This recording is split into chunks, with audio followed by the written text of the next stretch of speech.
Wow. Was that good? Man. How's everyone? Good? I actually need to grab this a bit closer. Is it stuck? All right. I'm just going to put that there. That's all good. Morning, everyone. It is good to be back at Gracegate.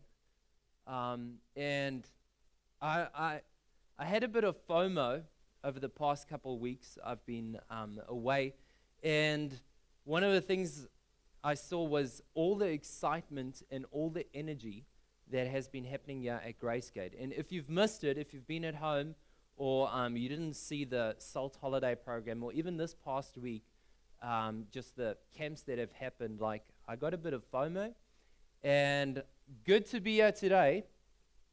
And actually, just to be back at Gracegate, to see what has been happening. And how many of you went on the camp this past week? Yeah? Someone? Did you guys enjoy it? Yeah? Leaders, did you enjoy it? Because that's the guys I actually want to hear from, if they're still around. And I see Zalia's not here today, so I'm wondering.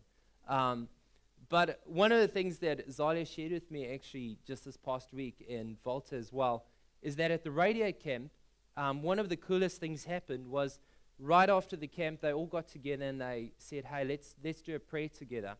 And as they were in this circle, some of the guys, this is just all intermediate age guys, also said, hey, we also want to pray. And they prayed in such sincere prayers. And they were blown away, Volta and Azalia. And I guess one of the things that inspires me is to see actually like, hey, there's so much we can learn from these young guys who are on stage and who are actually, having their faith in God. And Caleb, I don't know where Caleb is now, but yeah, man, that was incredible. Like, I want to see anyone else try and do that, yeah. Even Bree, no? Cool. Well, it's good to be here with you guys today. Is this working? Okay, cool. I'll just lag on because I really need that today. Or we can get it up there. Cool. Any news you guys can tell me about? No? What have I missed? For those that don't know, I've been away for the past 3 weeks, and it's been a really exciteful time. It's working, Damien? Smart TV, it's plugged in again. Awesome. But I was away, and I left on the 7th of April. Awesome. Thanks, guys. I left on the 7th of April with Lindsay Jones. And we went to the States, to Houston, to go and watch basketball. Now, if you guys know me, I'm not much of a basketball fan, but I actually loved it. And especially the San Antonio game that we went to watch, because that is like, I think that's Lindsay's heart and soul. That is his team. He was so excited. This is the first time in his life that he can go and watch San Antonio Spurs play live. And as we go and watch there, his team loses. It was such an awesome experience for me to witness. And we had seriously, I think for us it was the expensive seats, but we were right at the back. So like the highest seat possible, like the next, if you just climb over the seat, you're at the vendors. So that's where we watched the game from. But we went to a few games, and it was good fun.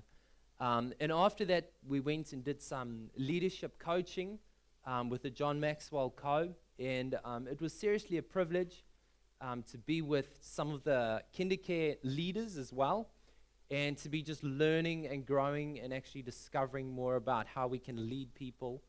And I summed it up as this, and I don't know who said this, but it was a leadership assessment. So what we did was we had like our whole team sort of assess us, or our friends and even just some acquaintances. And it was pretty hurtful stuff, but extremely helpful stuff.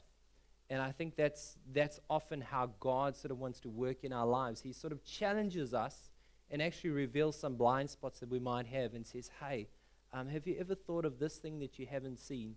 And by that, he actually raises us up to where he actually wants us to be, which is the title that we're going to be speaking about today, which is Life Elevated. And after the training, though, I'll just share this with you. It was so exciting because after the training, I had planned one of my most exciting trips yet, all right? And I had planned that my brother is going to come and meet me. He comes from Australia. So he flew all the way to Atlanta, and he met me there. And after our training, we were going to go to Canada together and visit a lot of our family who lives there.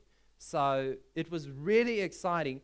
However, the one thing that wasn't that exciting was on the day that Lindsay and I left, I received an email, and it said, "Hey, Wesley, your visa has been approved for Canada. You just have to send in your passport now." So unfortunately, I couldn't send in my passport because I was traveling on that day. So I thought, it wouldn't be a train smash. I'll just try and figure it out when I'm in America. Anyway, little did I know that trying to contact the Canadian embassy was quite a mission.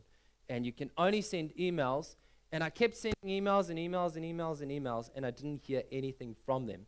So I sort of started, and we started joking around, and Lindsay and my brother even started joking around like, you might not actually get to Canada.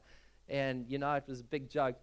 But actually then it came the day that we were actually leaving Atlanta, and we were going to go to Canada. And we actually arrived at the airport. I was with my brother. I knew I didn't have my visa in my passport. I had tried everything that I possibly could. And while I was there, I was just like, well, you don't have a visa in your passport, but you've got your visa, so I'm just going to try. I'm just going to see what happens. And I went to the desk, and I said, I want to check in my luggage. I'm flying to Canada, to Toronto. And obviously, they searched on the computer there, and they said, sorry, we can't let you in. And I was like, is there anyone I can contact? And they said, actually, it's a public holiday in Canada today, so there's no one you can contact. And sorry. And they gave me a number, and they said you can contact these guys, which I had already tried to contact them the whole 2 weeks that I was there. So anyway, exciting story is then that my brother said, "Hey, Wes, enjoy the States. I'm off to Canada." He got on the plane, and I was left in America there. So I thought I'd eventually get my passport or my visa, but I didn't. So, I spent the rest of the time in the States, and I did what any normal pastor would do, is I decided, hey, I'm not going to sob about this. This is life. This is what happens to us. So I said, hey, I'm going to book myself a flight right to this place. Right? Wouldn't you do that? I was like, man, this is my opportunity. I'm alone. There's no one else here. No one knows me. I'm like, man, this is my opportunity to go to Las Vegas. And I did. So I booked myself a flight. I went to Las Vegas, and I spent a night there in Las Vegas. Now, whatever you're thinking, stop thinking that, okay? Because that's not what happened, okay? I actually did go and watch a show in Las Vegas, and it was the Blue Man Group. I know some of you guys have watched that before. And it was, mind-blowing. It's got nothing to do with that show that you're thinking about. But it was really cool. But, Las Vegas obviously was a different place. But the reason I actually went there is I follow a group called, I think it's Explore, I don't know, the rest of the thing. It's on Instagram. But it's about different national parks in America. And one of the closest national parks to Las Vegas is this park called Zion. And this is where I spent the next couple of days on myself just road tripping through the desert. And this is one of the hikes I did, just loved it. I thought, I'm going to make the most of this opportunity. And is it okay if I show you some photos? I know, when you get back from a trip and you start going through the photos, everyone gets bored. So I hope you don't get bored, all right? I'm going to show you a few. But this was the one hike I did the one day. It was called Observation Point. And as you can see, just breathtaking, amazing place. And I want you to take a note of this. Can you see this sort of cliff here? I don't know if you guys can see it that well. But that's called Angel's Landing. And when I arrived at Zion Park, everyone was speaking about Angel's Landing, Angel's Landing. That's the walk you want to do. I looked at it and I said, no, I'm not going to do it. And I did this other hike, which was a better view. But then the next day I was there and I thought, hey, well, let me check this Angel's Landing out. And that's that walk over there. If you go to the next one, this is the walk here. And what you actually do is you climb up. And the reason they called it Angel's Landing is because they actually believed that only angels could land on top of it, that no one else could make it up there. So one guy, huge vision, decided, hey, he's going to figure out a way, and he's going to make a path all the way up so that people could actually enjoy this view as well. And if you go one back quick, Rudy, I don't know if you guys can see, but there, all the way on the cliff, Angel's Landing, you hold onto like a chain, and you can see down both edges, okay?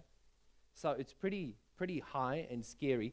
And I don't know if you can see, but can you see that little red thing there, or like those white things over there?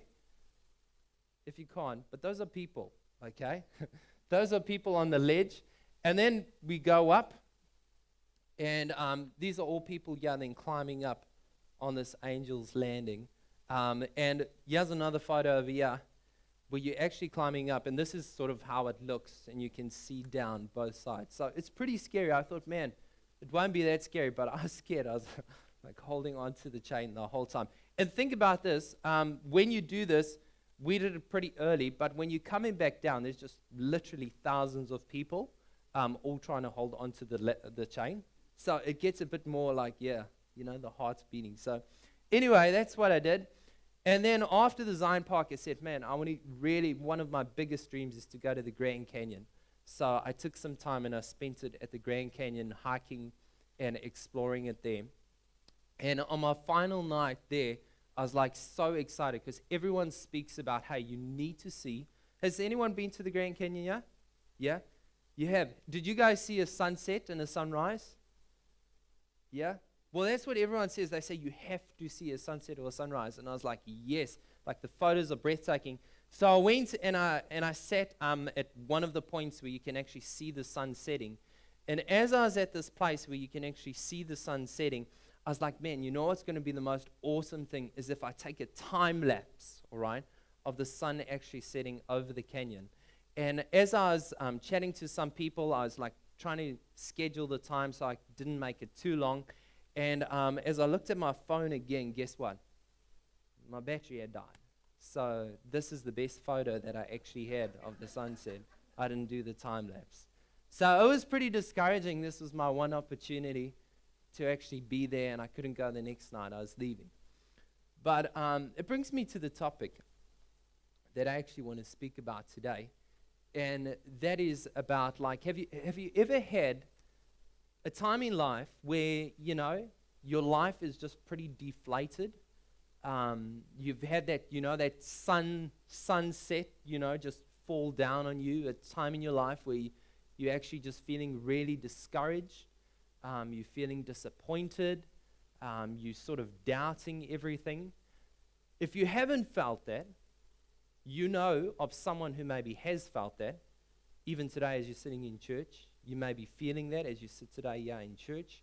Or actually, hold on, because it is going to come at some point in your life where you are just going to feel so discouraged, so despondent, as if, your battery's just gone flat, you're out, there's nothing you can do, and the sun has sort of just gone down on you. So has anyone felt like that? Maybe you're feeling like that today. And it can be for a number of different reasons. It could be like you just didn't, have that visa in your passport. It could be, something as small as someone came in front of you in traffic today. It could be a bit bigger. It could be, you're so discouraged and disappointed in someone who is actually so close to you and they've hurt you.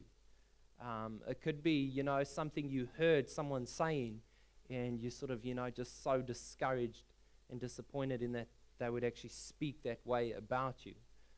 It could be that you actually have a terminal illness that you're living with and you are so discouraged about it and you're like, man, God, come on. It could be that you've actually lost a loved one and you've been at a place where the sun has just gone down and it's never, ever come back up. Like whatever your thing is, I want you to think about it today, because I want to speak a bit about this life elevated. And life elevated, I saw this, it's Utah's sort of slogan. They got it on all their license plates. And I thought a bit about this. I thought, like, doesn't God want us? Doesn't He seriously want all of us to live a life that is elevated? To live a life that is above discouragement, above despondency, above disappointment. Isn't God a God who actually, wants to show us who He really is and help us to live a life elevated above doubt? Isn't this the God that we want to serve? And isn't this what God's intention is for our lives? So when I saw this life elevated, I thought, man, I wish my life could be like this, because I can tell you when I was traveling through these different places, I was feeling a bit discouraged. I was feeling a bit like, man, like not only just because I missed my flight to Canada, but life can get to a point in our lives where we just feel so overwhelmed with everything that's happening, with things that have happened, with how things are going, that we get discouraged. And most of the time, we start looking for answers. We start trying to figure out, well, what can I do? What can help me, to solve this problem? What is there that I can actually, start getting help that can actually, alleviate this despair, this discouragement? What is there? And I mean, I've done this, and I'm sure most of you have done this. At some point, like when we're so discouraged, we go and do something that actually leaves us even lower and even brings more disappointment and more discouragement in our lives. Is that true? This is what has happened in my life over and over and over again. And still, at many times and seasons in my life, I find myself still at a place where I'm so discouraged. And when I'm so discouraged, I turn to something that I think will help me, like maybe Vegas, for instance. But it doesn't, all right? It doesn't solve the solution.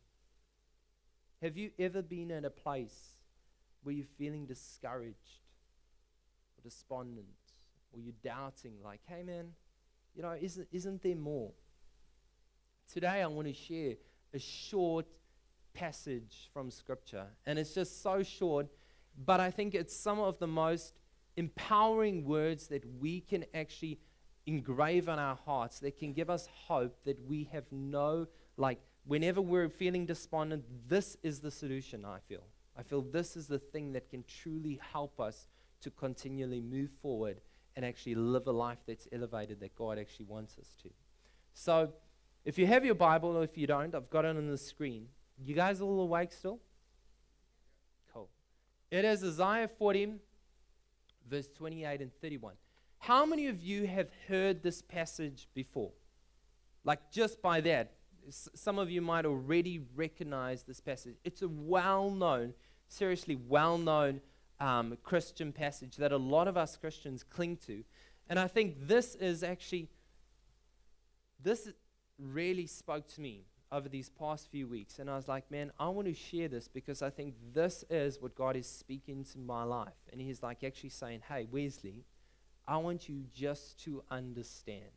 So Isaiah is the guy who's writing this. Isaiah is a prophet of God. He's someone that God has actually raised up and said, hey, I want you to actually go to my people, and I want you to speak to my people, and I basically want you to do this.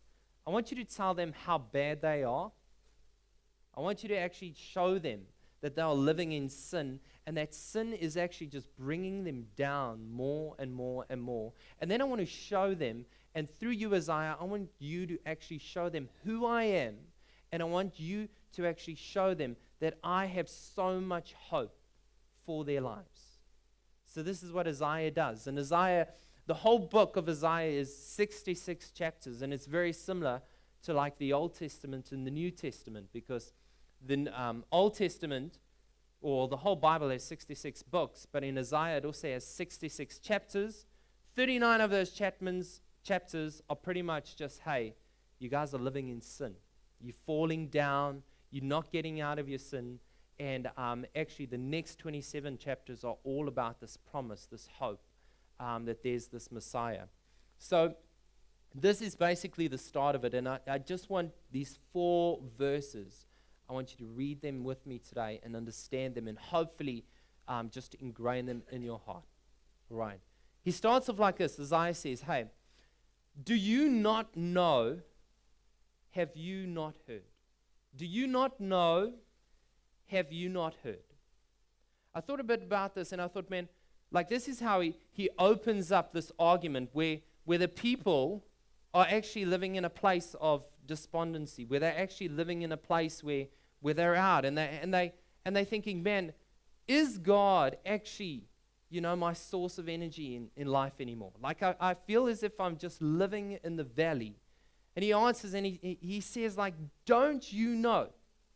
Like, if you've been coming to Gracegate for I don't know how long, don't you know that actually there is a bigger solution for your life than living in this place of disappointment, or this place of rejection, or this place of doubt? Like, if you've been coming to Gracegate, surely, hopefully, prayerfully, that at some point when you've been here, you've actually seen that, hey, God is real, tangible. He's something bigger than that place where we can find ourselves in different seasons of life. He says, hey, do you not know, and have you not heard? And then he opens up with this. He says, hey, the Lord, okay? The Lord is the everlasting God. Say this with me. Okay, are you guys awake? Okay, I'm struggling here today because like my nose is all clogged up. But I want you guys to get this, because this actually sunk in my heart. And I want you guys to understand what God is speaking to us today. Okay, so repeat after me. Everlasting. It's better, but not there yet. Everlasting. Okay, the Lord is the everlasting God. Okay, in other words, there is nothing, all right, like this everlasting God. In other words, He is from the beginning to the end. In other words, whatever, valley we may be in, whatever sort of discouragement we may be living in, whatever season we are living in, there is actually a God who is an everlasting God, and He will exist even longer than anything that we've faced or anything that we're dealing with. Do you get that? Isaiah opens up and he says, hey, don't you know? Have you not heard that the Lord is the everlasting God? He will outlive every single one of us. Doesn't matter how old you are, He's going to outlive us. He says He's the everlasting God. And then He says, hey, the creator of the ends of the earth. The what? The creator. He says, hey, I want you guys to know, you guys are living, all right, in a valley. And at this point, like Judah was living in a time where everything that they were doing, they were just turning to sex and alcohol. And they thought, hey, this is what's going to help us. This is what's going to help us to pull us out of this ditch, out of this valley. I was like, man, isn't this sort of the world that we're living in today? The exact same. But yet it just brings us lower, even more, into the valley that we're living in. Isaiah says, have you not heard? Don't you know? The Lord is the everlasting God, the creator of the ends of the earth. And I love this point because I thought, when I think of God as a creator, I see Him as, hey, this is the guy who took dust, all right, who took the mud of the earth, and He created with that humanity. He created us. He created this world. He created just through the words that He spoke. He created something that is so breathtaking and beautiful. Don't you think that in whatever season you may be living in, that He can take that and He can create something good from the mess and the mud that we are, holding on to? Isaiah says, hey, He's the creator of the ends of the earth. And then he goes on and he says this. He says, He will not grow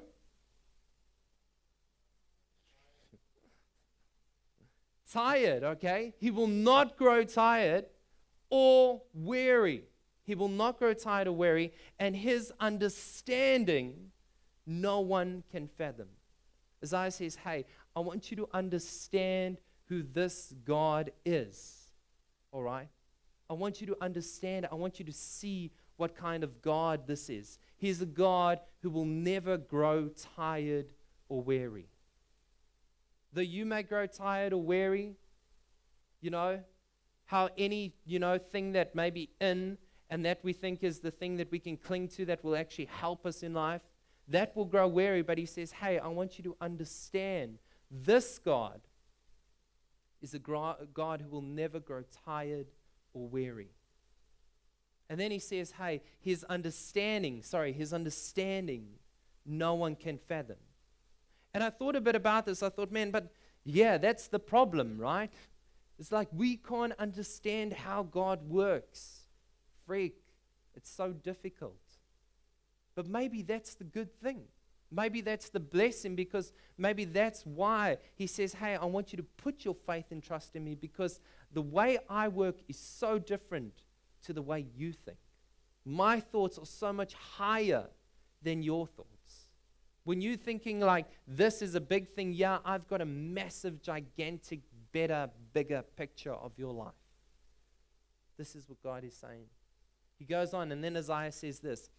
He gives what? Strength to the weary, okay? He gives strength. And I thought a bit about this. I thought, man, like, this isn't just the strength that you can get from, pumping steroids or, going to Thrive or CrossFit every single day. But this is a mental strength. This is a strength that actually will help us in no matter what situation we are facing. God says, hey, he gives strength to the weary. If you're feeling discouraged, if you're feeling disappointed, if you're feeling like, hey, man, I just don't know, I'm just at the end of my rope. He says, hey, I want you to know that this God is a God who gives strength. He gives it. It's just, strength, strength, strength. And he says, and he increases the power of the weak. And I like this word increases, because it obviously shows that even at our weakest point, there's still a bit of strength, right? Even at our weakest point, if we're not dead, there's still hope. He goes on, and he said, even youths grow tired and weary, and young men stumble and fall. And I thought, when I was reading this, I don't know why, but Josh came to my mind, okay? And if you guys know Josh, like, man, I mean, you see him 1 or 2 days, maybe a few minutes, like he might be a bit quiet. But other than that, he's just a ball of energy all the time. And I thought that even Josh can grow tired and weary. Even the young people, even young men, no matter who you are, no matter how much fitness you think you have inside of you, you will grow tired at some point in your life. No matter how cruisy you are going through life and you think, hey, everything is sweet and there's nothing that can destroy me or harm me or, drag me down into a valley. He says, hey, I want you guys to know that even young people will grow weary and tired and be like, hey, man, I'm discouraged, disappointed. Of this time that I was away, I went to this museum, and it's the Museum of Broken Relationships. Has anyone ever been there, heard about it? Yeah? You can follow them on Instagram. I thought, you know what? Randomly, I've never heard about this. I was just walking down the road, and I saw this museum, and I thought, man, this is quite an interesting place. So I went in, and I asked them, what's it all about? And they said, well, what happens at this Museum of Broken Relationships is that anyone right around the world, there's 2 of these museums. The one is in Los Angeles, and the other one's in Croatia. They say anyone around the world can send something, all right, that they are sort of holding on to, that they have been in some, relationship where that relationship has actually been broken. So there are all these different articles all throughout this museum. And as you sort of go around and look at and all these different articles, you can actually read the stories of behind this object or this dress or whatever it is. So it was kind of interesting. I loved it, and I was like, man, they actually called it broken chips, okay? And I was like, man, let me go and read all of this. So I thought this would only be a 10-minute quick browse through this museum, but actually it took me like over 2 hours because I was so, engaged in just reading all these stories. And you can go online, and you can actually, there's a lot of different articles online that you can actually read, and these objects that you can see. But one of the things I realized is that it doesn't matter who you are, it doesn't matter what age you are, it doesn't matter what country you live in, at some point in your life, you would have experienced some broken ship. Some relationship that sort of has gone wrong. And I thought a bit about it. I thought, this is actually probably, I could be wrong, but this is probably the place where we are at our lowest, is when we've been in a situation or in a relationship, be it a parent relationship, friendship, where we've been hurt by someone else. So here are some of the things I read, and I thought I'd share them with you. This object is a toaster. It said, when I moved out and across the country, I took the toaster. That'll show you how are you going to toast anything now. Yeah, straight, solved the problem right there. Pain gone, brokenness, put back together. Next one says, Mom left when I was 3. This is one of the few Christmas gifts she has given me.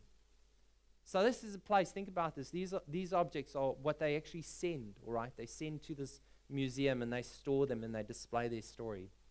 Next one is this iron was used to iron my wedding suit. Now it is the only thing left. And this one really got me. This is a postcard. And this says, I'm a 70-year-old woman from Yerevan, I think, the capital of Romania. When I found out from a local newspaper that there exists the Museum of Broken Relationships, I was sad and happy at the same time. She goes on and she says, this is a postcard that was inserted through the slit of my door a long time ago by our neighbor's son. He had been in love with me for 3 years, following the old Armenian tradition. His parents came to our home to ask for my hand. My parents refused, saying that their son did not deserve me. They left angry and very disappointed. The same evening, their son drove his car off a cliff. I want you to understand today that we might be sitting in church here, and maybe you are not at a point of discouragement, or maybe you're not at a point of doubt or at a point of hopelessness. But I want you to understand that humanity, people, continuously, there are seasons when no matter if you're a Jesus follower or not a Jesus follower, you will be at a place where you will be discouraged, where you'll experience pain, where you'll experience suffering, and when you'll experience these broken ships, these relationships that hurt, that get broken, and sometimes can never be put back together. Isaiah, he's saying to the people here, he's saying, I want you guys to know the everlasting God, the Creator God. I want you to just get a glimpse of who this God is, because this is a God who is all about relationship. And it's a relationship that will be everlasting. It's a relationship that you can try whatever you want to do to break this relationship. God will continuously be there saying, hey, I want to restore. I want to bring restoration to this relationship. Continuously. There is nothing we can do to separate us from the love that God has for us. And that's what Isaiah is trying to show people here. He's saying no matter what you go through in life, understand the lengths and the depths and the heights of God's love for you. He goes on and he says, the youth grow tired and weary, and young men stumble and fall, and we do. I mean, that's the reality of life. Sometimes, we're discouraged and we're disappointed, and often the reason is not because other people have hurt us or done stuff to us, but actually it's our own stupid actions that we do that leave us there. I've been like it. It happens. He goes on and he says, but, and I love buts. These buts are the biggest buts that we should love and pursue and be like, yes, yes, yes, yes, yes. Because Isaiah says that, but all of this stuff, okay, all of this stuff has got actually no value to it. Like, you can know all of this. He says, have you not known?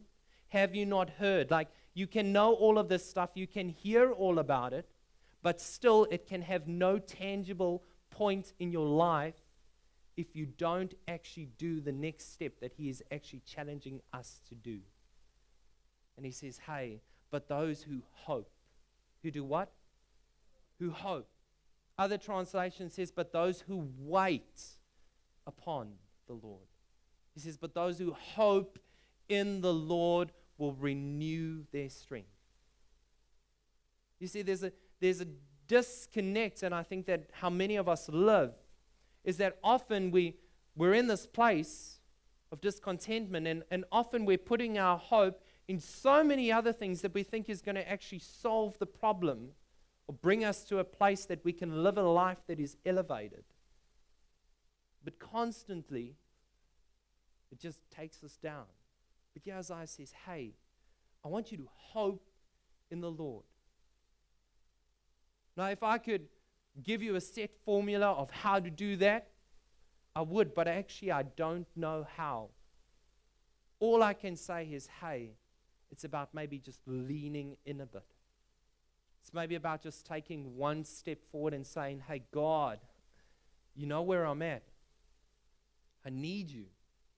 I want to experience this hope. Maybe, the wait is the hardest part. The hope is the hardest part because there's a disconnect between the outcome that we actually want and actually just placing and surrendering and saying, hey, God, I need you. He says, but those who actually just hope in the Lord, in the everlasting God, in the Creator God, in the God whose understanding is bigger than we can even fathom or comprehend. He says, if you just would place your hope in Him,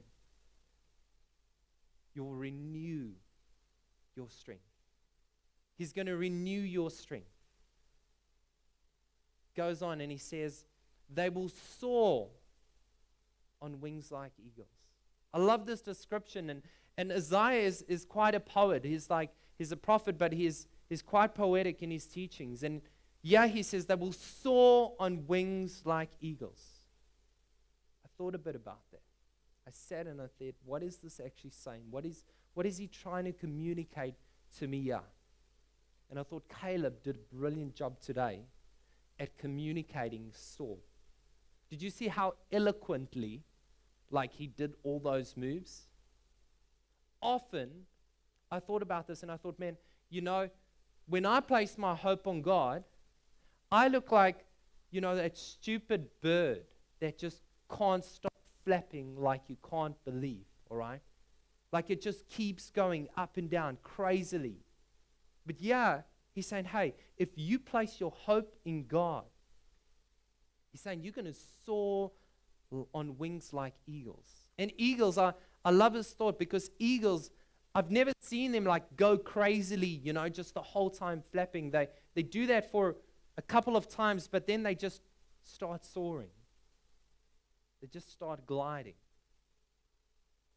I was once in a place where I watched all these falcons in South Africa. It's like a falcon show.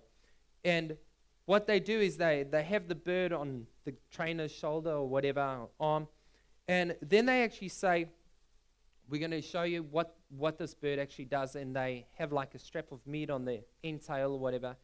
And they tell the bird to fly away. And the bird, just gracefully, like so well, just like, a few flaps. And they're like into the gorge. And like you stand on this massive amphitheater just looking down at these birds. But one of the biggest pictures that I see God in this verse is actually these birds that actually, while they're flapping like this, they just stop and they just soar. And as they glide into this sort of pocket of I guess it's thermal air, guess what happens? Do you know what happens? They just shoot up straight away. At this level, as soon as they get into that pocket of air, they just shoot straight up, like hundreds of meters up into the air. Straight away, instantly, just like that. I was like, man, isn't Isaiah maybe trying to tell us something here? Isn't he trying to show us that, hey, like when we place our hope in a God who's everlasting, in a God who's a creative God who can, change whatever we're wrestling with, create something good out of that. When he's a God who knows so much more than we know, and when he says, hey, if you would just place your hope, whatever situation you're wrestling with in life, if you would just take that and just say, hey, God, I'm trusting you with this. Maybe we've got to do a few flaps to get into that air pocket, but once we're there, he's just going to beam us up. That's what I think he's saying to us. Too often, I think we're trying to do all that work ourselves. We're trying to fix our own problems. We're trying to fix our own discouragement. He's just saying, hey, why don't you just lean in, fly in towards me, and I'm going to show you the elevated life. He ends off like this. And he says, hey, they will run and not grow weary, and they will walk and not be faint. This last point I thought I'd mention. They will run and not grow weary. And I thought, how do you grow weary? Like, how do you grow weary? Obviously, he's saying here that weariness can actually, like, we can grow it. Okay? That actually it can expand. And I thought, man, yeah, that's exactly what he's saying here. Like, he's saying, often when we're in a place of discouragement or despair, what do? We hope in that. We focus on that. We talk about that. And we lose sight of God. And this grows on us. This discouragement, it spreads bitterness, spreads gossip, spreads hatred. It spreads no solution. But he says, hey, they will run and not grow weary, and they will walk and not be faint. I know where you are today. I know how you've come to church. I know what you're going through, what season you're in. This may not be relevant for you today, but at some point, I want you to cling to this. I wish you can engrave this on your heart, that there is a God who wants to do something majestical to you. He wants to give you a hope and a life that is elevated above anything that you can even imagine or dream of. I want to end off with these 3 words. This is it. Wherever you're at today, I want you to remember this. Don't give up. Don't give up. Because I wanted you to know that at times when you're discouraged, times when you're disappointed, or you're doubting, the only voices you will hear is give up. Give up, Wesley. Just give up. This is too difficult. This is too hard. Now I've lost everything. These are the voices of the enemy that he will continuously want to spread into not only our minds, but into our hearts and into our lifestyle. But today I want you to know that, hey, God is saying, hey, don't give up. Don't give up. On the way back, the flight back, I don't know what was going on in my mind, but I thought, hey, let me watch this movie called Richie McCaw. I don't know if you've heard about the guy. But I thought, oh, well, I might as well just watch it and see what this guy's all about. And I was blown away. Like, freak, what a leader.